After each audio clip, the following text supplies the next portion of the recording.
Yun, SK, good luck sa'yo at sa mga gusto mong tahakin. It's a challenge.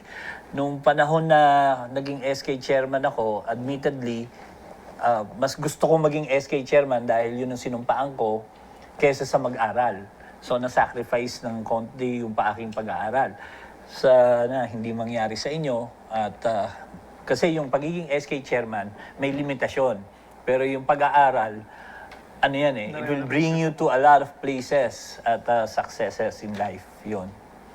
So ituloy-tuloy nyo lang at yun ang pinakamahalaga kasi. Hindi nyo naman nailalagay sa curriculum vitae yung I was at SK chairman eh. Hindi yun ang tinitingnan dun eh. Tinitingnan dun kung ikaw ba ay may Latin honors, merong achievements sa pag-aaral, kadalasan. Yun. Maraming salamat po, Kap. Kayo po, Kagsmali, baka may mga ibabahagi din po kayo kay SK Of Chair. course, ano lang syempre akin, SK may nasabi naman na lahat ni Kap. Pero ako, syempre, I wish you all the best. Lalo na sa pagiging SK chairman.